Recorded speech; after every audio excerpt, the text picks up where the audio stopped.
नमस्ते शेतकरी मित्रांनो, आपल्या रॉयल फार्मर या यूट्यूब चॅनलवरती स्वागत आहे। आजचा जो व्हिडिओ आहे मित्रांनो तो असा आहे की आपण यापूर्वी जे गव्हाचा प्लॉट बघितला आहे तो ठिबक सिंचनाद्वारे केलेला आपण प्लॉट बघितला आहे मित्रांनो आपल्या चॅनलवरती। तर आपण आज जो बघणार आहे प्लॉट तो प्रवाही सिंचनाद्वारे केलेला हा असा ट्रॅक्टरने पेरणी केलेला गहू हा प्लॉट आहे आता। तर मित्रांनो व्हिडिओ सुरू करण्यापूर्वी आपले जे कोण नवीन शेतकरी बांधव आहेत त्यांनी आपला चॅनल लाईक शेअर व सबस्क्राईब करायचा आहे। मित्रांनो हा जो व्हिडिओ आपण करतोय तो आमचे शेजारीच शेतकरी आहेत निलेश शिंदे यांचा हा प्लॉट आहे। तर मित्रांनो मागील जो आपण व्हिडिओ बघितला आहे तो ठिबक सिंचनाद्वारे केलेला आहे, तो टोकन पद्धतीने केलेला आहे, बेड आहे, त्याच्यामध्ये आपण पूर्ण माहिती दिली आहे, तुम्ही बघू शकताय मागचा आपला व्हिडिओ।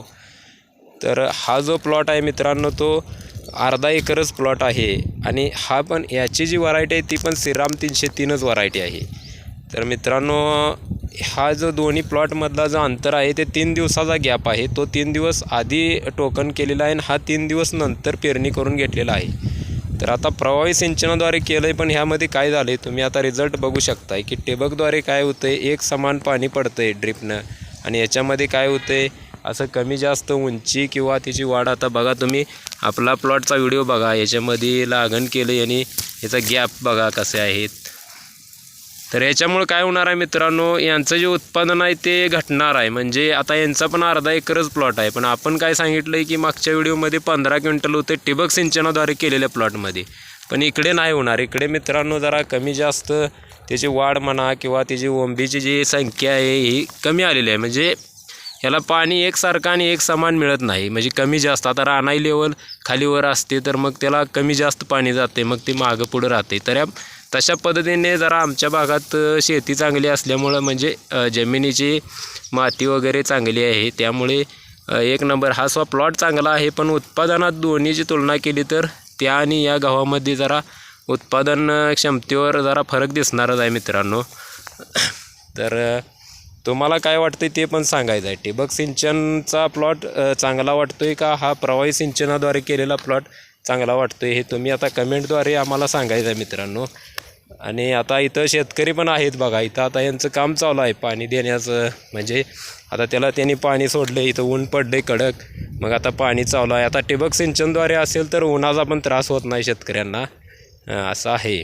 आता प्लॉट तुम्ही बघू शकताय, प्लॉट हा एक नंबर आलेला आहे, असं नाही की प्लॉट खराब आहे वाईट आला आहे असं पण काय नाही मित्रांनो। हा पण व्हरायटी श्रीराम 303 आहे आणि आपल्याकडे ठिबक सिंचनाद्वारे जो केला आहे तो पण श्रीराम 303च व्हरायटी आहे। आणि दोन्ही पण प्लॉटचा आपण हार्वेस्टिंगला व्हिडिओ करणार आहे, तर त्यावेळेला आपण बघू शकताय लाईव्ह सो आपण देणार आहे डेमो त्याचा हार्वेस्टिंगचा। हे असं ह्या पद्धतीने आता इथं पाणी चालू आहे बघा मित्रांनो।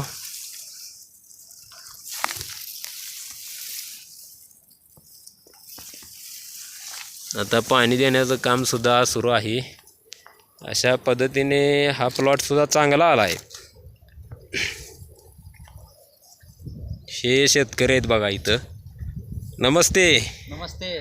बरं काय कसा आहे प्लॉट काय ना चालू आहे पाणी पाजायचं बरं। आणि ठिबक सिंचन आपला शेजारचा प्लॉट ठिबक सिंचनाचा आहे आणि हा तुमचा प्रवाही सिंचनाचा आहे, दोन्हीत काय फरक वाटतोय तुम्हाला काय? सिंचनचा एक नंबर प्लॉट येतोय। बरं आणि हा तुम्ही जे कसं आहे कमीत कमी 10 ते 12 पाणी द्यावं लागतात। बरं हां। आणि आता याचं मला किती दिवस झाले लावून याला, म्हणजे लागण करून किती दिवस झालं प्लॉटला, अंदाजित महिने किती झाले? 2 महिने झाले असतील, 2 ते 2.5 महिने झालेत मित्रांनो। बघू शकताय तुम्ही अशा पद्धतीने हा प्लॉट आलेला आहे। तर मित्रांनो आपण पुढं काय करणार आहे, तर तुम्हाला काय वाटतंय शेतकरी आहे तुम्हाला काय वाटते किती उत्पन्न निघेल, म्हणजे किती क्विंटल निघेल असं वाटते तुम्हाला यामध्ये? यामध्ये काय तसं सांगता येत नाही, एक 10-15 पोते तर होईल, 10-15 क्विंटल होईल। एवढं होईल काय उत्पादन? बरं अपेक्षा केले तेवढे, बघूत मग किती होते। बरं मित्रांनो आता शेतकऱ्यांची अपेक्षा आहे की 10 ते 12 क्विंटलच्या आसपास यांचं हे चालू आहे, म्हणजे 10 ते 12 क्विंटल होण्याची यांची अपेक्षा आहे प्लॉट बघून। तर मित्रांनो तुम्हाला काय वाटतं ते तुम्ही कमेंटद्वारे कळवायचं आहे आपल्याला मित्रांनो। आणि आपला चॅनल लाईक सबस्क्राईब आणि शेअर करायला विसरू नका। धन्यवाद।